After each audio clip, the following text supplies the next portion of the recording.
हिंदी में यूपीएससी की तैयारी से संबंधित प्रोग्राम्स को देखने के लिए सब्सक्राइब करें स्टडी IQ IAS हिंदी। नमस्कार साथियों, मैं कुणाल आप सभी का स्टडी IQ IAS हिंदी पे स्वागत करता हूं। हमारी आज की क्लास में हम लोग पढ़ने वाले हैं फ्री मूवमेंट रेजिम या फिर कहें तो मुफ्त आवागमन व्यवस्था। पर इसे पढ़ना जानना क्यों है, तो आइए सबसे पहले देखते हैं हमारी न्यूज़ क्या कह रही है। तो देखिए, दरअसल हमारी जो न्यूज़ है उसका कहना है reinstate free movement regime, roll back districts created in 2016। तो देखिए, दरअसल एक मणिपुर नागा बॉडी है जिसने गवर्नर साहब को बोला है मणिपुर के कि देखिए आप हमारे 2 काम कर दीजिए, हम आपसे ये रिक्वेस्ट करते हैं।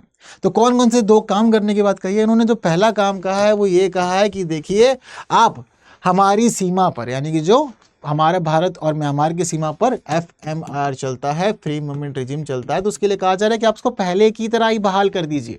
अब पहले की तरह बहाल करने की बात क्यों चल रही है, क्योंकि इसके पीछे की स्थिति ये थी कि भाई अभी फरवरी 2025 में ही हमारी गृह मंत्रालय के द्वारा बड़ा डिसीजन लिया गया और गृह मंत्रालय ने कहा कि नहीं, हम चीज़ों को बदलेंगे और संकुचित करेंगे।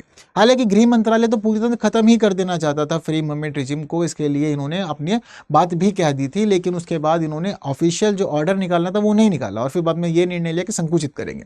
हालांकि इस पूरे के पूरे घटनाक्रम के पीछे जो स्थिति थी वो जुड़ी हुई थी मणिपुर की जातीय हिंसा से। दरअसल मणिपुर के मुख्यमंत्री का ये कहना था कि मणिपुर में जो जातीय हिंसा हुई है उस जातीय हिंसा के पीछे फ्री मूवमेंट रेजिम जो है हमारा, उस रेजिम के तहत भारत में जो लोग आए हैं उन लोगों ने आकर के इस हिंसा को भड़काया है। तो इस वजह से फिर केंद्र सरकार का यही मानना था खत्म कर देते हैं इस पूरे के पूरे मामले को और सीमा पर लगा देंगे बाड़े। बट फिर बाद में चीज़ों को थोड़ा सा बदला गया, सोचा गया कि ठीक है संकुचित करके ही काम चला लेते, तो थोड़ा सा तलवार चलाई थी फ्री मूवमेंट रेजिम के ऊपर केंद्र सरकार ने अपनी। तो इसी वजह से फिलहाल ये जो मणिपुर के अंदर एक नागा बॉडी है उस बॉडी का यही कहना है कि ठीक है आप पहले की तरह चीज़ें ठीक करवा दीजिए। इसके अलावा दूसरी बात इनकी जो है, जो दूसरी दरख्वास्त है वो ये है कि आपने 2016 में 7 डिस्ट्रिक्ट बनाए थे, उन 7 डिस्ट्रिक्ट्स को भी अब आप वापस ले लीजिए, अब इतना काम हमारा कर दीजिए। तो ये 2 बातें, तो जरूरी है कि इनसे जुड़ी सारी बातें जाने समझे, क्योंकि फ्री मूवमेंट रेजिम यानी कि मुफ्त आवागमन व्यवस्था अपने आप में बहुत ज़्यादा इंपॉर्टेंट टॉपिक है और पहले भी बहुत सारे क्वेश्चन बने हैं और ये समझ लीजिए कि GS पेपर 2 के हिसाब से ना इंपॉर्टेंट टॉपिक अपने आप में है ये। ठीक है, तो सब कुछ जानते हैं कि चर्चा में क्यों है, मुफ्त आवागमन व्यवस्था क्या है, शुरुआत, नियम, संशोधन और समस्याएं, सब कुछ अच्छे से जानेंगे। लेकिन एक इन्फॉर्मेशन शेयर करने के बाद, दरअसल स्टडी IQ IAS आप लोगों के लिए मई इवनिंग बैच शुरू कर रहा है, जो एक P2I बैच है, यानी कि प्रीलिम्स, मेंस, इंटरव्यू सभी स्तरों की तैयारी आपकी बहुत अच्छे से कराई जाएगी। अब ये समझिए कि ये बैच जो है, ये बैच शुरू हो रहा है आज शाम को, यानी कि 5 मई शाम को 6 बजे। ये बैच बहुत ज़्यादा खास है क्योंकि आपको यहाँ पर केवल सिलेबस ही कंप्लीट नहीं कराया जाएगा, बल्कि आपको हर तरह की जो मदद रहेगी आपकी तैयारी को अच्छा बनाने के लिए, वो सारी मदद आपकी कराई जाएगी। आपको नोट्स भी दिए जाएंगे, आपकी 1-to-1 मेंटरशिप भी होगी। बाकी इसके अलावा और भी बहुत सारी फैसिलिटीज़ आपको मिलेंगी, जैसे कि इसके अंदर प्रीलिम्स और मेंस के लिए रेजिडेंशियल प्रोग्राम भी शामिल है। जो मंथली टॉप परफॉर्मर होगा उसको 11,000 रुपये का प्राइस भी दिया जाएगा। ये बेस्ट कोर्स है अपने आप में आप लोग की तैयारी को अच्छा करने के लिए। अगर आप चाहते हैं कि ये कोर्स आपको बेस्ट डिस्काउंट पे मिले तो उसके लिए आपको एक कोड यूज़ करना है और वो कोड है KL Live। अगर आप KL Live कोड यूज़ करते हैं तो ये कोर्स आपको बेस्ट डिस्काउंट में मिलेगा, यानी कि 31,999 में मिलेगा। और इसके अलावा ये बात भी ध्यान रखिए कि अगर आप चाहते हैं कि आपको ये फीस वापस मिल जाए तो आपको बस एक काम करना है कि आपको कोर्स में एनरोल रह करके प्रीलिम्स एग्जाम क्लियर करना है। आपको ये पूरी की पूरी फीस वापस भी मिलेगी, साथ साथ आपकी मेंस और इंटरव्यू की तैयारी भी करवाई जाएगी बहुत अच्छे से। तो इंपॉर्टेंट है, ये कोड आप यूज़ कर सकते हैं स्टडी IQ का कोई भी कोर्स लेने के लिए, कोई भी बैच लेने के लिए जहाँ पर आपको बेस्ट डिस्काउंट चाहिए होगा। तो इंपॉर्टेंट है, एनरोल कर लीजिए खुद को। आइए बढ़ते हैं आगे और जानते हैं अपनी बाकी सभी चीज़ों को। तो देखिए, जिस नागा बॉडी ने फिलहाल यहाँ पर ये डिमांड की है उसका नाम है यूनाइटेड नागा काउंसिल। तो देखिए, मणिपुर की यूनाइटेड नागा काउंसिल ने ही दोनों बातें कही हैं। कहा है कि भाई म्यांमार सीमा पर जो स्थिति है आप पहले की तरह कर दीजिए मुफ्त आवागमन व्यवस्था की, और साथ साथ 2016 में बनाए गए 7 जिलों को भी वापस ले लीजिए। 2016 में कौन कौन 7 जिले बनाए गए थे, तो बनाए गए जिलों का नाम है कांगपोकपी, कामजोंग, नौनी, फैजावल, टेंगनोपाल, काकचिंग और जिरीबाम। ये सारे 7 जिले 2016 में बनाए गए थे और उस समय ये कहा गया था कि प्रशासनिक सुविधा की वजह से बनाया जा रहा है। बट फिर कई लोगों को ये चीज़ें पसंद नहीं आई थी और कह रहे थे कि डिवीज़न की स्थिति एक प्रकार की है। ठीक है, तो अब जरूरी है कि हम लोग समझते हैं अपने सबसे पहले फ्री मूवमेंट रेजिम को, यानी कि मुफ्त आवागमन व्यवस्था को। तो देखिए, मुफ्त आवागमन व्यवस्था का इतिहास बहुत ज़्यादा पुराना है और ये समझ लीजिए कि जिस समय आज़ादी हुई थी म्यांमार की, यानी कि उस समय इसको बर्मा के नाम से जाना जाता, तो आज़ादी के बाद ही हमारी सरकारों ने ये आपसी सहमति से कार्यक्रम शुरू किया था। अब दरअसल इसके पीछे कुछ खास रीज़न है, जैसे कि भारत के अंदर जो हम वर्तमान पूर्वोत्तर की स्थिति देखते हैं, तो आज़ादी से पहले ये आज़ादी के दरमियान एक खास बात ये थी कि भारत का जो वर्तमान पूर्वोत्तर का अधिकांश भाग था वो अस्थायी रूप से बर्मी कब्जे में हुआ करता था। यानी कि पहले की स्थिति ये थी कि हमारा जो आज का पूर्वोत्तर का हिस्सा है वो एक समय पर बर्मा के कब्जे में हुआ करता था, बर्मा वाले क्षेत्र में था। ठीक है, हालांकि बर्मा वाले क्षेत्र में होने के बाद स्थिति जो थी वो 1800 के दशक में बदल जाती है, क्योंकि अंग्रेज आते हैं और अंग्रेज आकर के क्षेत्र पर कब्जा कर लेते हैं। ठीक है, अब अंग्रेज जब आके क्षेत्र पर कब्जा कर लेते हैं तो फिर उस समय क्या होता है कि आपस में लड़ाई होती है, बर्मा और अंग्रेज के बीच में लड़ाई होती है, और लड़ाई के दौरान हम लोग ये देखते हैं कि 1826 में एक संधि होती है, जिसको कहा जाता है यंदाबू की संधि। अब इस संधि पर हस्ताक्षर कर देते हैं और संधि के परिणाम स्वरूप हमें ये पता चलता है कि भारत और बर्मा के बीच सीमा का संरेखण होता है, और सीमा के संरेखण के बाद ये पता चलता है कि उस भूमि पर रहने वाले लोगों की स्थिति भी बढ़ जाती है। ठीक है, और उस दौरान फिर बर्मा को म्यांमार नाम दे दिया जाता है। अब इस दौरान लोग वैसे तो एक ही कल्चर के थे, यानी कि उनकी समान जातीयता थी, संस्कृति उनकी एक थी, उनका इतिहास एक था, उनकी भाषा एक थी, चीज़ें सब कुछ एक थी। पर चीज़ें एक होने के बाद क्या हुआ, फिर भी लोगों को बांट दिया गया इस पूरे की पूरी पॉलिटिकल सिचुएशन ने। अब पॉलिटिकल सिचुएशन में लोगों के बट जाने के बाद एक खास बात ये रही कि समझिए कि लोगों के घर तक बटे थे, लोगों के गाँव तक बटे थे, जिस समय पूरा का पूरा बंटवारा हुआ था। भारत की सीमा और म्यांमार की सीमा जिस समय निर्धारित की गई थी, ये पूरे उस समय की स्थिति है। अब इस दौरान खास तौर पर यह पता चलता है कि जब ये पूरा का पूरा संस्कृति, जातीयता और भाषा या फिर इतिहास का लोगों का बंटवारा हुआ था, तो उस बंटवारे के दौरान ये पता चलता है कि नागालैंड और मणिपुर के नागा लोगों को खास प्रभाव हुआ इसके ऊपर, और साथ साथ मणिपुर और मिजोरम के कुकी चिन मिजो समुदाय के लोगों पर बड़ा प्रभाव हुआ। तो ये दो समुदाय ऐसे थे जिनका बड़ा प्रभाव हुआ। अब प्रभाव के बाद ये पता चला कि भाई घर भी बढ़ गए, गांव भी बढ़ गए, पूरी की पूरी स्थिति थोड़ी गंभीर सी बनी। तो लोगों ने भाई बाद में ना ये स्थिति अपनी प्रस्तुत की कि देखिए हमें बांट दिया गया, बट हम फिर भी कनेक्टेड रहना चाहते हैं, क्योंकि हमारी सब कुछ चीज़ें एक हैं। तो वो जो कनेक्टेड स्थिति थी, उस कनेक्टेड स्थिति को हमारी स्वतंत्र भारत की सरकार ने मान्यता थी और कहा कि जो भारत और म्यांमार का बॉर्डर है उस पर हम लोग बाड़े नहीं लगाएंगे, सीमाएं नहीं लगाएंगे, हम आपको भारत में आने के लिए वीज़ा के तहत नियमों में निर्धारित नहीं करेंगे, नियमों में शामिल नहीं करेंगे, आपकी चीज़ों को ठीक रखा जाएगा।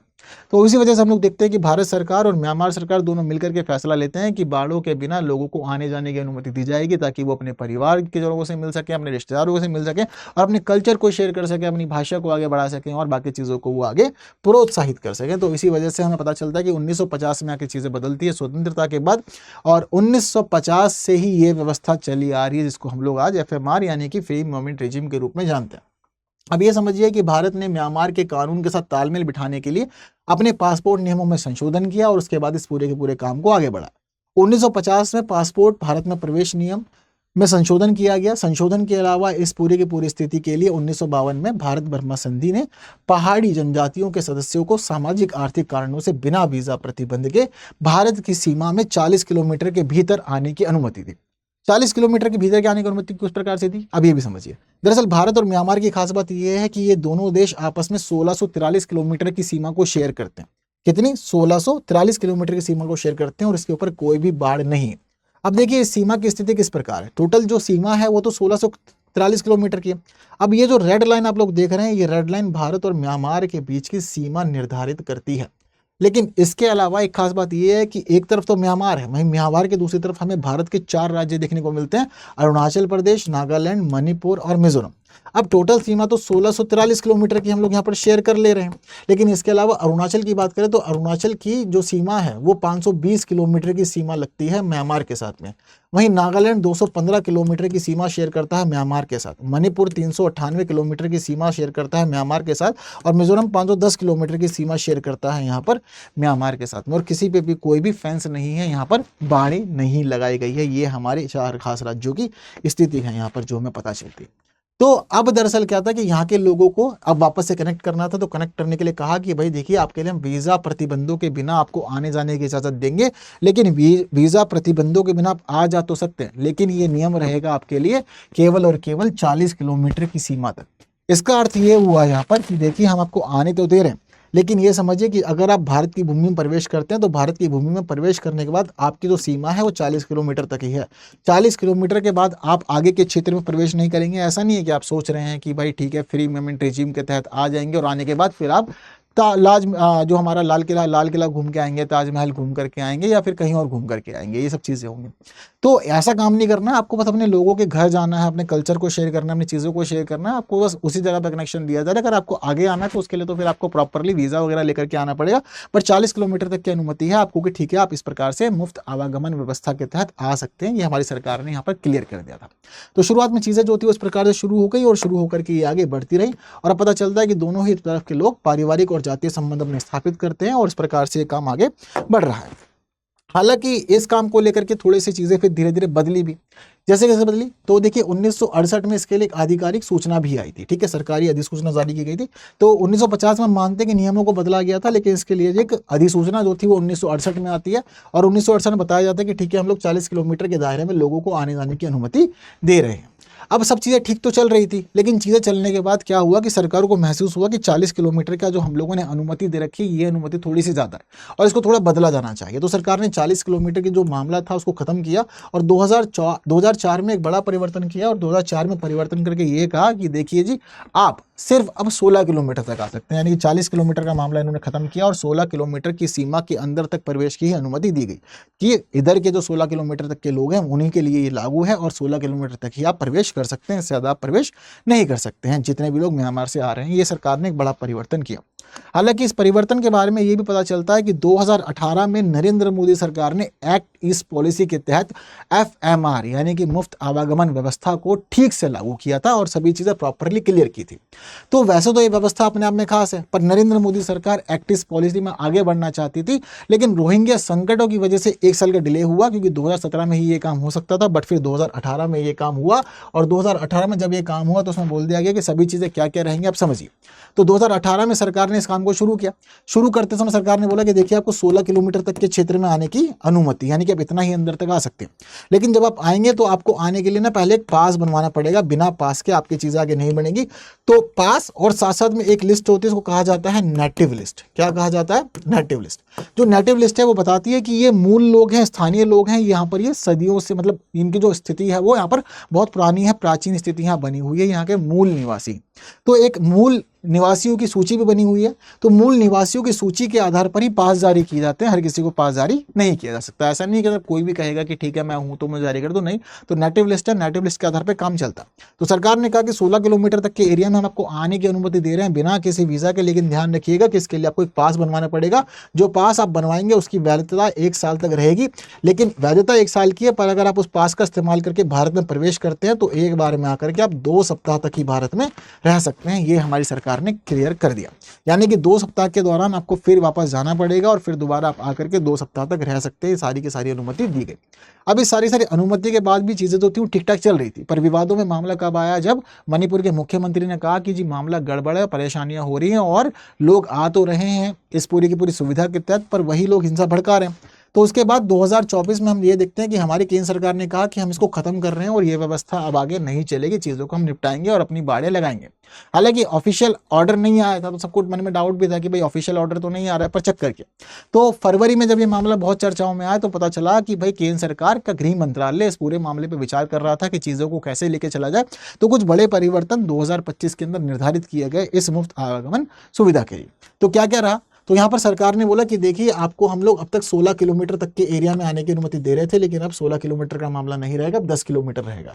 यानी कि अब आप सीमा पार करके केवल 10 किलोमीटर तक के क्षेत्र में ही आ जा सकते हैं, इससे अधिक में आपको आने जाने की इजाज़त नहीं होगी। इसका मुख्य कारण बताया उन्होंने संवेदनशीलता। उन्होंने कहा कि जो सीमा पर लोग रहते हैं उनकी संवेदनशीलता को ध्यान में रख के हम ये वाला निर्णय ले रहे हैं कि 16 किलोमीटर के जो दायरा था उसको अब हम 10 किलोमीटर ही कर दे रहे हैं। इसके अलावा यहाँ पर सरकार ने अब ये भी निर्णय लिया कि ठीक है, अब जितने भी लोगों को सीमा के पार आने जाने की अनुमति दी जा रही है, अब उन सभी लोगों का मामला बायोमेट्रिक रिकॉर्ड के तहत चलेगा। बायोमेट्रिक रिकॉर्ड के तहत कैसे? तो यहाँ पर सरकार ने बोला कि अब जितने भी लोग होंगे उनको जो पास जारी किया जाता है वो पास QR कोड वाला पास होगा, और QR कोड वाले पास की खास बात ये होगी कि उसके अंदर आपके सारी डिटेल्स के साथ साथ बायोमेट्रिक डिटेल्स भी होगी, यानी कि उसको पता होगा, पास के ऊपर लिखा होगा कि आपका नाम क्या है, पिता का नाम क्या, वगैरह वगैरह, डेट्स वगैरह भी मेंशन होगी, साथ साथ आपकी बायोमेट्रिक डिटेल्स भी उसमें शामिल होगी, ताकि जब कभी भी वेरिफिकेशन करना पड़े तो कोई भी सशस्त्र बल का अधिकारी, कोई भी पुलिसकर्मी या कोई भी और अधिकारी आपकी जाँच पड़ताल कर सके और आपकी चीज़ों को जान समझ सके कि आपकी वास्तविकता क्या है। तो विवरण और बायोमेट्रिक्स को केंद्रीकृत पोर्टल पर अपलोड करके सारे मामले की जांच की जाएगी और लोगों को मैच किया जाएगा उनके नेटिव लिस्ट के साथ में। ये भी इन्होंने यहाँ पर फाइनल किया। अब ये सारी की सारी सुविधा उन्होंने निर्धारित कर दी कि ठीक है, क्यूआर कोड वाला पास होगा और क्यूआर कोड वाले पास के साथ में बायोमेट्रिक, आपकी बाकी डिटेल और नेटिव लिस्ट से मैच करना है, सारा का सारा काम चलेगा। अब दरअसल सारा काम होता है बॉर्डर पे, चौकियों पे। इसके लिए चौकियां बनी हुई है और चौकियों से जब आप पार करते हैं तो आपकी डिटेल चेक होती है। तो डिटेल चेक करने की सारी जिम्मेदारी दे दी गई है अब असम राइफल्स को। ये 2025 में जिम्मेदारी दी गई है और असम राइफल्स के अधिकारियों को बोल दिया गया, कर्मियों को बोल दिया गया कि जो भी व्यक्ति की ड्यूटी बॉर्डर पर रहेगी उसके पास जिम्मेदारी होगी कि वो सारी डिटेल चेक करे, बायोमेट्रिक चेक करे, नेटिव लिस्ट से मैच करे, तभी बॉर्डर क्रॉस करने की अनुमति दे, वरना व्यक्ति को बॉर्डर क्रॉस करने की अनुमति वो ना दे। तो यहाँ पर इन्होंने प्रॉपर्ली इस चीज के ऊपर भी एक रिस्ट्रिक्शन लगाया और खासतौर पर असम राइफल्स को यहाँ पर जिम्मेदार बना दिया गया इस पूरे के पूरे मामले के लिए। ठीक है, अब इसके साथ साथ ये भी पता चलता है कि यहाँ पर जो इन 4 राज्यों की, जो 4 राज्य हमारे सीमा साझा करते हैं, अरुणाचल प्रदेश, नागालैंड, मिजोरम और मणिपुर, इन सभी की पुलिस को बोल दिया गया कि भाई आप किसी भी निवासी, यानी कि जो भी व्यक्ति आता है इस प्रकार से, तो उसका जहाँ भी निवास वगैरह होगा वहाँ पर आप जा भी सकते हैं, जांच पड़ताल भी कर सकते हैं सुरक्षा के मामले में, ये सारे अधिकार भी आपके पास रहेंगे। ठीक है, तो इस मामले में भी ध्यान रख सकते हैं। अब पास के मामले में थोड़ा सा परिवर्तन इन्होंने कर दिया। पास की स्थिति तो पहले 2 सप्ताह की थी, उन्होंने कहा कि नहीं, अब 7 दिनों तक ही आप रह सकते हैं, यहाँ पर वैधता यही रहेगी, 1 सप्ताह के लिए ही आप आएंगे और 1 सप्ताह में ही आपको वापस जाना होगा, आपको ज़्यादा दिन भारत में रहने की अनुमति अब हम नहीं देंगे। तो ये बड़े परिवर्तन कर दिए। अभी जो बड़े परिवर्तन हुए हैं, इन्हीं बड़े परिवर्तनों की वजह से हम लोग ये देख रहे हैं कि जो अब फिलहाल ये नागा बॉडी है, ये कह रही है कि जी आप थोड़ा बदलिए, उसको बदल के पहले की तरह कर दीजिए।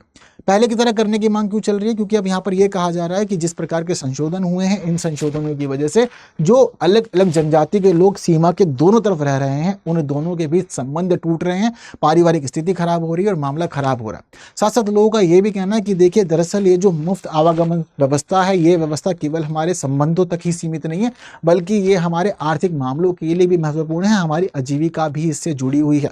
और अगर आप इस प्रकार से इसको संकुचित करेंगे तो हम लोगों का जीवन भी प्रभावित होगा, हमारी आजीविका भी प्रभावित होंगी। तो ये सारे बड़े कारण यहाँ पर दिए गए हैं इस पूरी की पूरी स्थिति के लिए।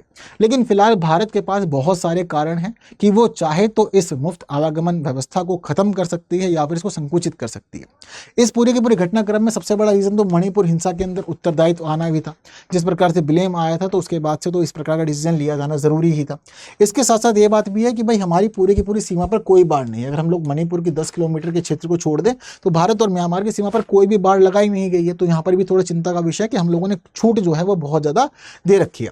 इसके साथ साथ यहाँ पर अब मामला जिस तरह से फ्री है तो उस तरह से क्या हो रहा है कि जो एंटी सोशल एलिमेंट्स और एंटी सोशल ग्रुप्स हैं, उन लोगों को भी यहाँ पर एक्टिव होने में बहुत ज़्यादा काम, मतलब बहुत ज़्यादा वो उनको एनवायरमेंट मदद कर रहा है और वो काफ़ी ज़्यादा एक्टिव होकर के हमारे प्रशासन को परेशान करते हैं, हमारे बलों को परेशान करते हैं। तो हिट एंड रन ऑपरेशन करने वाले चरमपंथी समूह यहाँ मौजूद है, जो लगातार हमारे सशस्त्र बलों के साथ साथ संघर्ष में रहते हैं और माहौल को खराब करने के लिए घटनाएं करते रहते हैं। इसके अलावा अब जब मूवमेंट पूरा का पूरा फ्री है तो फ्री मूवमेंट की वजह से क्या हो रहा है कि ड्रग्स की तस्करी बहुत ज़्यादा होती है। ड्रग्स की तस्करी ही नहीं बल्कि वन्य जीवों के शरीर के अंगों की तस्करी भी यहाँ पर बहुत होती है। तो फ्री मूवमेंट रेजिम हम लोगों ने बनाया किस लिए था? ताकि लोग संस्कृति से जुड़े रहें, भाषा से जुड़े रहें, इतिहास उनका साझा रहे, चीज़ें ना टूटे।